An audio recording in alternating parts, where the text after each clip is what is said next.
Hey ladies, so I decided tonight that I wanted to remake my Welcome to Cloth Pads video. I made one shortly after I started my cloth pad journey, and I feel that after 2 years into it that there are a couple things that I should mention that have changed, some things that I found on my journey, yada yada.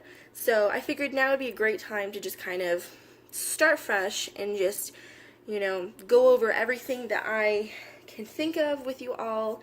And hopefully, if you are new checking out my channel, this will help you. So hello, I am Anna. I am the owner of Gator Cloth. You can find me on Facebook. I do not sell on Etsy or any other selling platforms, strictly Facebook.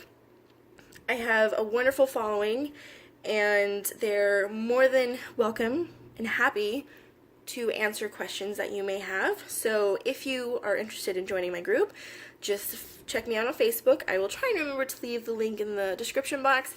I'm pretty terrible at that, so sorry in advance if it's not there. Just go on Facebook. I'm the only Gator Cloth you will find. Okay, moving on. So when you are starting your cloth pad journey, usually it's because you are using disposables and they either irritate you, you want to go green, or in general you're just kind of interested to see what they are all about. All of them are great reasons. For me personally, it was I wanted to go a little bit more green, and I wanted to have that freedom of not having to purchase stuff every month. And I also really like the idea of being able to show your personality through your monthly cycle, if that makes sense.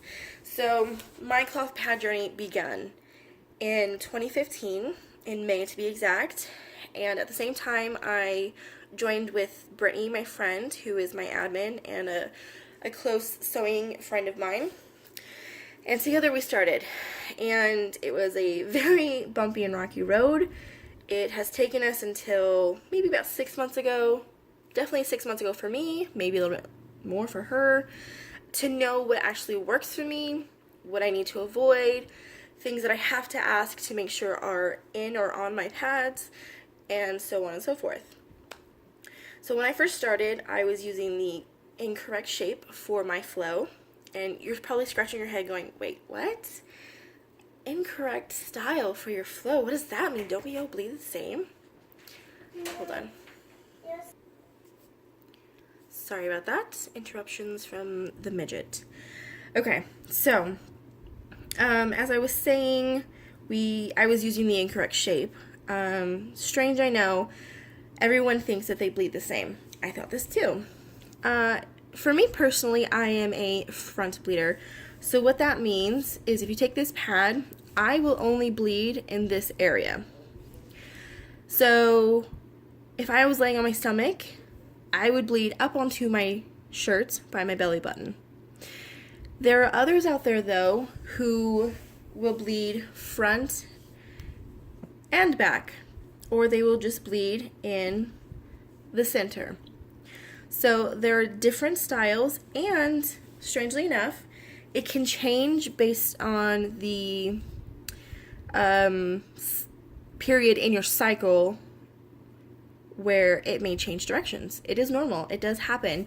So for me, one of the weird things that I have is sometimes my cervix will kind of drop a little and to the side, and instead of bleeding right here, I will bleed right here. Obviously, there's not a pad out there that's really going to work for that. So in my stash, you will see a lot of pads with really wide flares on the front, and that is because I will use those when I'm having that problem. As you can see, a bit of a difference, okay? So moving on, you will need to find what type of bleeder you are. Usually what I tell my friends that are asking or new customers is when you used a pad and you bled, where did it hit in your underwear? Was it up towards the front, or was it in the middle, or in the back, or all the above, or did it change? And usually, I'd say maybe 8 times out of 10, they will know. But there are those few that are just like, oh, I have no idea. Honestly, you're just gonna have to, at that point, maybe just get one that is kind of a symmetrical pad. And what I mean by symmetrical, let me find it. I tried to bring up like a little mini stash of pads so that I could show you all some different shapes. Here we go. This is a symmetrical pad. If I were to fold it in half, it is the same on both sides. Okay? So until you find out what type of bleeder you are, get a symmetrical pad. If you are a front bleeder, trust me, you will find out very quickly that you are a front bleeder and that symmetrical pads do not work usually, unless you need them for nighttime. I know a lot of front bleeders who will need a large symmetrical for nighttime use. Totally cool, totally normal. Great, so you've I don't know say, you have figured out what type of bleeder you are. Awesome. Next step is to then figure out, okay, my cycle is such and such days long. These first 2 days are heavy, then the next 2 days are moderate, and then the next 3 days are super light, nearly nothing. Great. Base your pad amount off of those. So if you needed to change your tampon 4 times a day on your first day, you better have 4 pads that are at least moderate absorbency, if not more. And one thing to keep in mind when you are choosing to switch to cloth, these bad boys can hold up a hell of a lot more than a lot of people give them credit for. I have completely annihilated some of my pads, and I don't own heavies. This is the only heavy in my entire stash of over 100 pads. I don't own heavies. I have beaten the holy crap out of some of these pads, and they've taken it like champs, no problems. And we're talking like a freak Niagara Fall kind of situation here. So give them a little bit more credit than you would usually.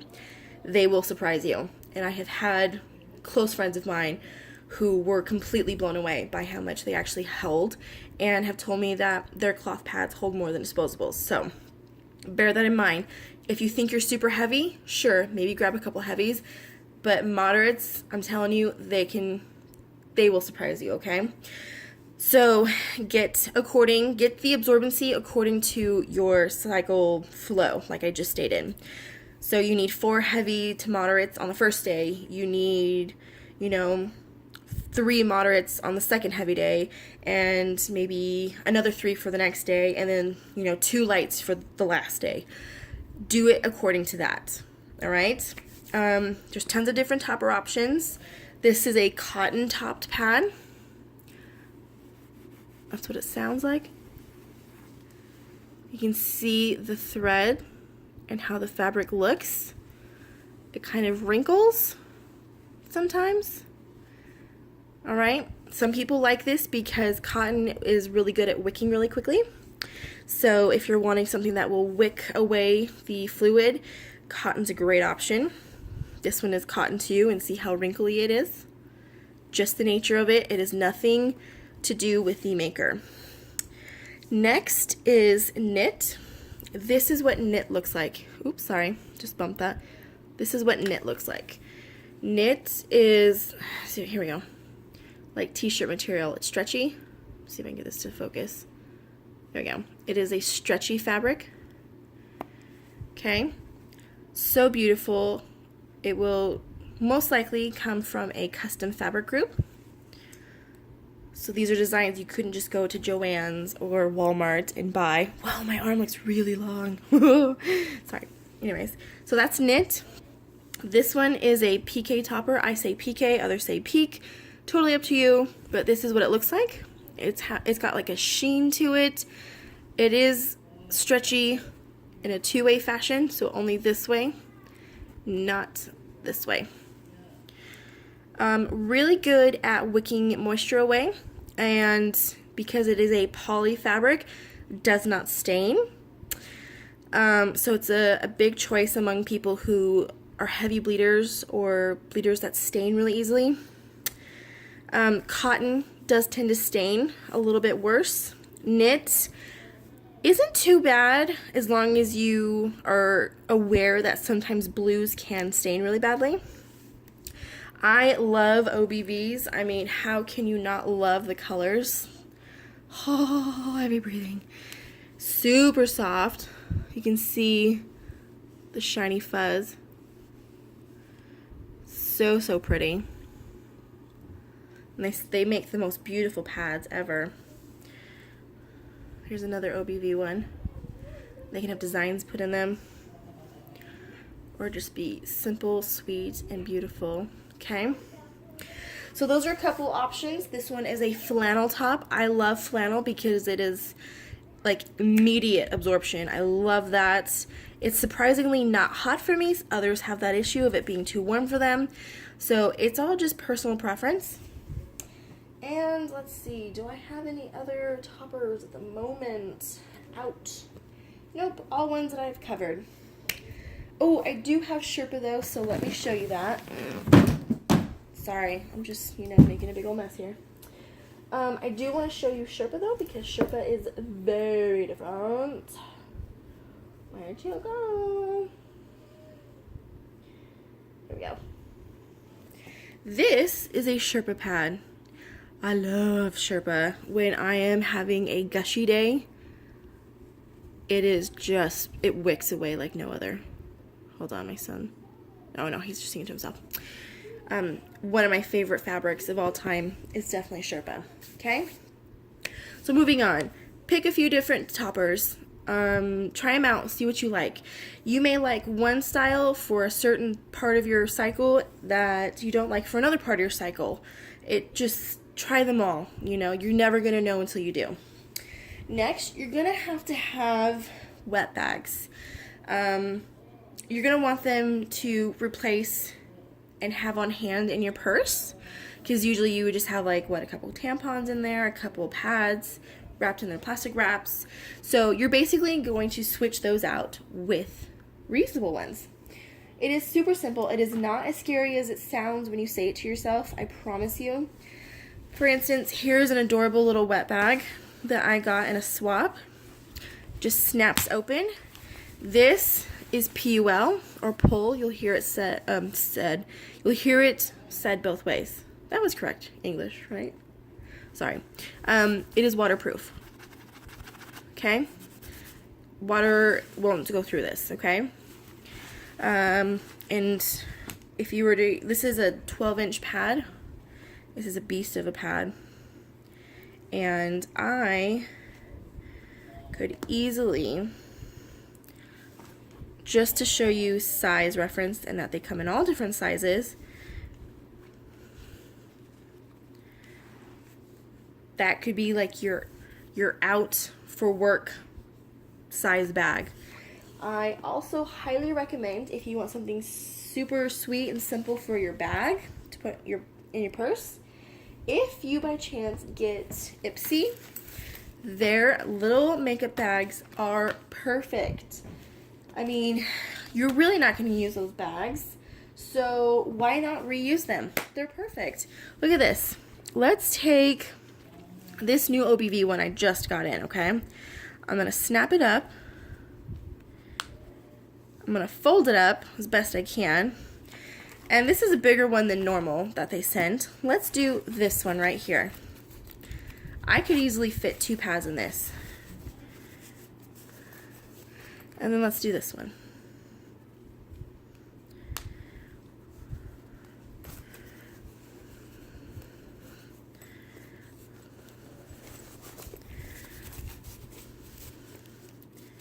Okay, 2 of them.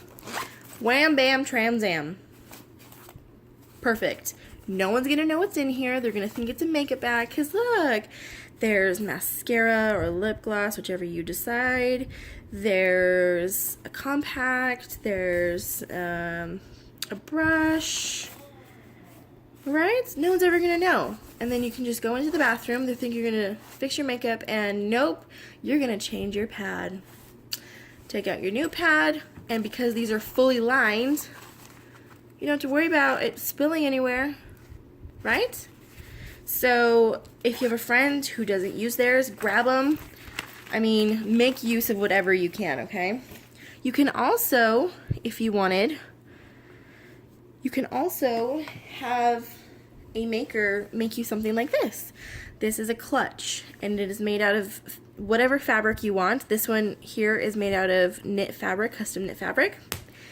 That snaps together, and I lined it with microfleece. So it's not 100% waterproof, but I am of the opinion that you're not going to be having pads dripping blood off of them when you put them into this. So again, for reference, let's take this one. My little sisters. This one will easily fit 2, possibly 3 pads. Alright. Let's see. Another option that you have for wet bags, besides the obvious, which is, this is the obvious, it is a wet bag.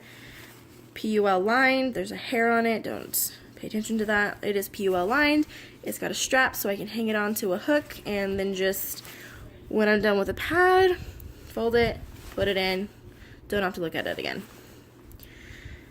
So if you don't want that, you can have a super cute one like this, or say you're traveling and you want to have your pads in something cute and clean. It's a boxy bag. It's got the keychain thing on it. I can't remember the name of that right now, so just don't judge me on that. And it unzips, and you can stuff whatever amount of pads you need to. And it's come in different sizes. Alright? So there are options, super easy, quick, modest options out there, okay? So don't freak out about that. It is probably the easiest thing to sort out.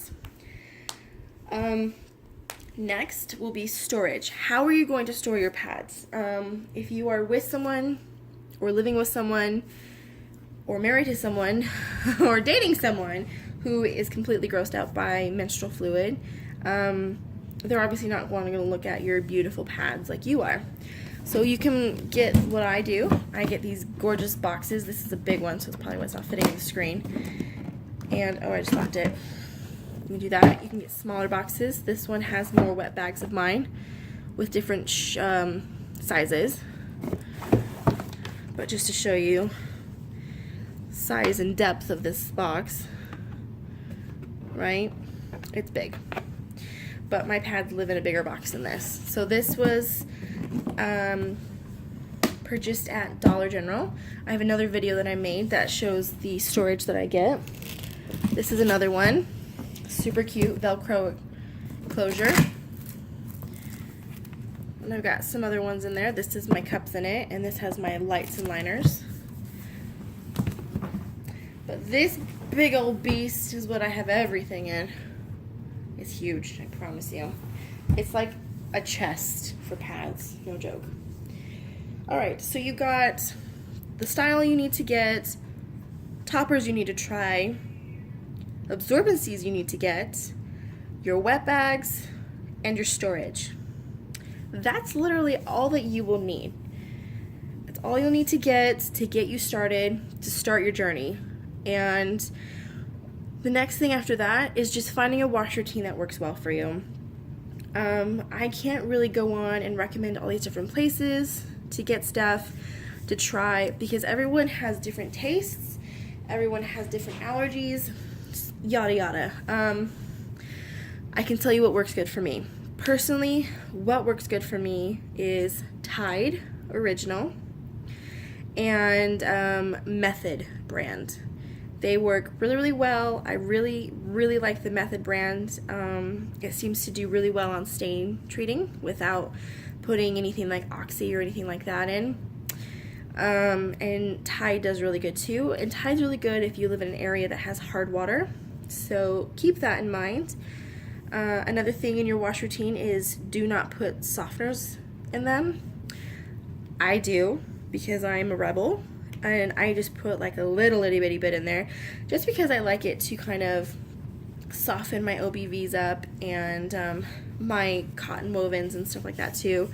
And then I do put mine in the dryer, but you don't have to. You can always hang dry or leave them out to dry and then pop them in the dryer to get wrinkles and fluff them up kind of deal. I mean, it's all going to be dependent on how you want to wash, what you have available to wash with, and your sensitivities if you have any. Alright?